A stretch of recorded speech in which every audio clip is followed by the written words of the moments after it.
Sabe, é incrível a gente pensar que o chão firme que a gente pisa, na verdade, não tem nada de estático. O nosso planeta está o tempo todo se transformando. É como uma dança, sabe? Lenta, mas muito, muito poderosa, que vai moldando tudo que existe ao nosso redor. Quando a gente olha para um mapa do mundo, é quase impossível não notar, né? A costa leste da América do Sul e a costa oeste da África. A semelhança é impressionante. Parece que uma foi feita para a outra. E essa observação, que parece tão simples, é o ponto de partida para a gente entender as forças colossais que movem o nosso mundo.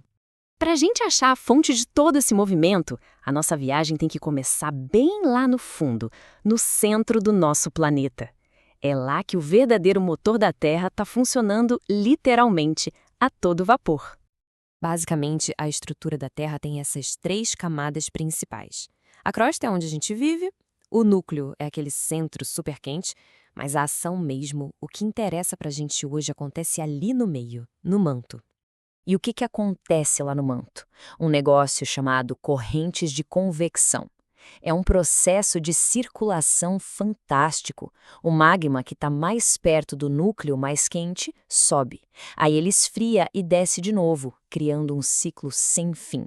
Esse é o motor que move os continentes. Para entender essa ideia grandiosa, a gente pode usar uma analogia bem simples. Imagina uma panela com água fervendo. O calor lá de baixo faz a água toda circular, né? Acontece a mesmíssima coisa com o magma no manto, que é agitado pelo calor do núcleo da Terra. É essa circulação que é a grande força por trás de tudo. Mas olha, essa ideia de um planeta superdinâmico nem sempre foi aceita. Vamos voltar um pouquinho no tempo para conhecer o cara que propôs uma das teorias mais revolucionárias da geologia, Alfred Wegener e seus continentes errantes. Essa foi a ideia central do Wegener, e na época foi uma loucura. Lá no comecinho do século XX, ele chegou e disse, olha, todos os continentes que a gente conhece hoje um dia formaram uma única massa de terra, a Pangeia. A comunidade científica da época achou um absurdo, claro, mas Wegener tinha provas bem convincentes. A escala de tempo que a gente está falando aqui é absurda. A separação da Pangeia não foi algo que aconteceu do dia para a noite. Foi um processo que levou centenas de milhões de anos. Uma verdadeira reorganização do mapa mundi em câmera super lenta. Então, a pergunta é, como é que o Wegener sabia disso tudo? Ele agiu como um verdadeiro detetive da geologia. Ele encontrou fósseis dos mesmos animaizinhos terrestres, como o mesossauro, em continentes hoje separados pelo Oceano Atlântico. Ele achou marcas de geleiras antigas que só fariam sentido se os continentes estivessem todos juntinhos. As peças do quebra-cabeça simplesmente se encaixavam. A teoria do Wegener era genial, mas faltava uma peça-chave: o mecanismo. Como? Como os continentes se moviam? Décadas depois, a ideia dele evoluiu para o que a gente conhece hoje como a teoria da tectônica de placas, que finalmente explicou o como.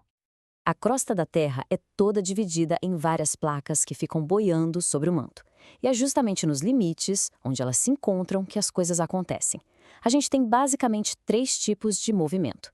No convergente, elas batem de frente. Uma placa oceânica, como a continental, como a de Nazca com a sul-americana, forma montanhas e vulcões. Duas continentais se chocando, aí o resultado é algo tipo Himalaia.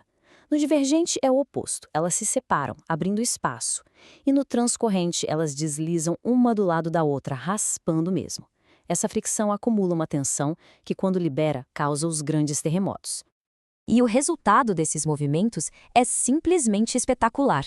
São eles que erguem cordilheiras gigantes, como os Andes, que criam aquelas fossas oceânicas super profundas e que rasgam a Terra, formando os grandes vales da África.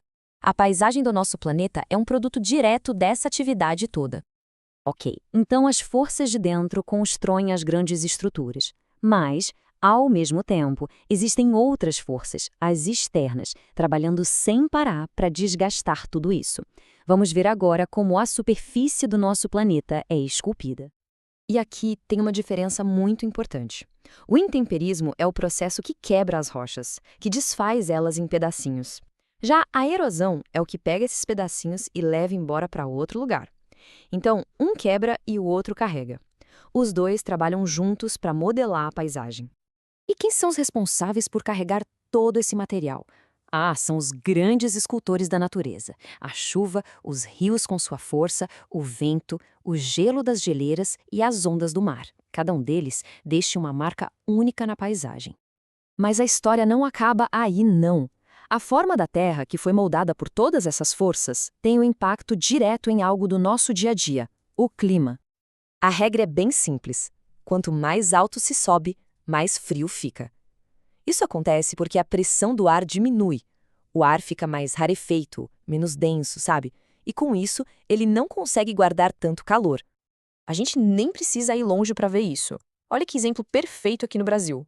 Paranaguá, no nível do mar, tem uma temperatura média de quase 20 graus. Agora, Curitiba, que não está tão longe, mas está a 900 metros de altitude, a temperatura média já cai para 16,5. Uma diferença de 3 graus. E o que muda de uma para outra? Basicamente, a altitude.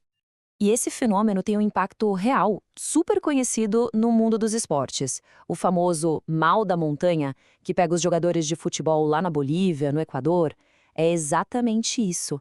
Tem menos oxigênio disponível no ar, então o corpo precisa fazer um esforço muito, muito maior.